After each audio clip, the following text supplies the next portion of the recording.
അതേസമയം പല നന്മകൾ എന്ന് പറഞ്ഞ വന്ന സിനിമകൾ കൊണ്ട് ഈ സമൂഹത്തിൽ ചുരുട് കൊണ്ട് ആർക്കെങ്കിലും ആരോടെങ്കിലും വിദ്വേഷം ഉണ്ടായിട്ടുണ്ടോ? ഒരു സമുദായത്തിന് മറ്റൊരു സമുദായത്തോട് വിദ്വേഷം ഉണ്ടായിട്ടുണ്ടോ? അല്ലെങ്കിൽ ഒരു രാഷ്ട്രീയ പാർട്ടിക്ക് മറ്റൊരു രാഷ്ട്രീയ പാർട്ടിയോട് കലഹം ഉണ്ടായിട്ടുണ്ടോ? ഒരു വ്യക്തിക്ക് വേറൊരു വ്യക്തിയോട് വിരോധം തോന്നിയിട്ടുണ്ടോ ചുരുളി എന്ന സിനിമ കണ്ടിട്ട്? ഇല്ല. പക്ഷെ നമ്മുടെ പല സാഹിത്യകൃതികളും സിനിമകളും ഒക്കെ കാണുമ്പോൾ ചിലപ്പോൾ സമുദായക്കാർക്ക് തോന്നും, ഓ മറ്റന്മാർ എന്നാ പരിപാടിയാണ് ചെയ്തു വെക്കുന്നത്, കൊടുക്കണം എന്നുള്ള ആവേശം ഉണ്ടാക്കുന്ന സിനിമകളും സാഹിത്യം ഉണ്ടാകുന്നില്ലേ? അപ്പം അതാണ് ഞാൻ പറഞ്ഞത്, ഭാഷ ഒരുമിപ്പിക്കുന്ന എല്ലാവരെയും എന്നുവെച്ചാൽ മലയാളത്തെ തിരിച്ചു പിടിക്കാനാണ് ഞാൻ ആഗ്രഹിക്കുന്നത്.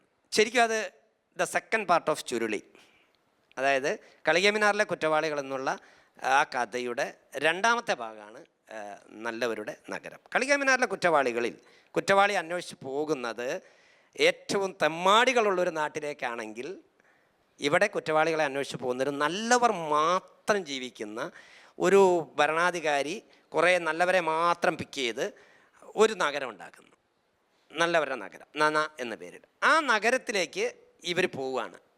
ഒരു കുറ്റവാളി ഒളിഞ്ഞിരിപ്പുണ്ട്. ഈ കുറ്റവാളി ആരെന്നറിയാനുള്ള പോക്കാണ്. അതിൻ്റെ സസ്പെൻസ് ഞാൻ പറയുന്നില്ല. ഈ ഗൾഫ് കണ്ടപ്പോൾ ഭയങ്കര ഒരു ഇൻട്രസ്റ്റായി, എനിക്ക് ഭയങ്കര ഇൻട്രസ്റ്റായി.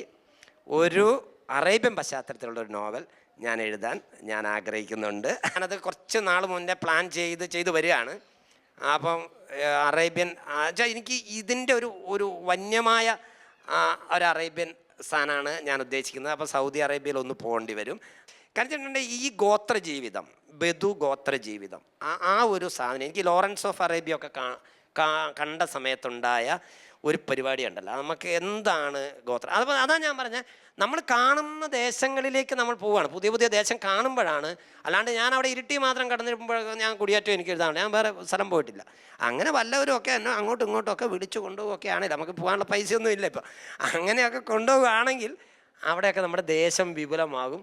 ജീവിക്കുന്ന ഭാഷ എവിടെയാണെന്ന് ഞാൻ അന്വേഷിച്ച് പോകുമ്പോൾ യൂട്യൂബ് കണ്ടൻറ്റുകളില്ലേ, അതിൻ്റെ അടിയിലേക്ക് വരുന്ന കമൻറ്റുകളില്ലേ, ഫേസ്ബുക്ക് ഇല്ലേ,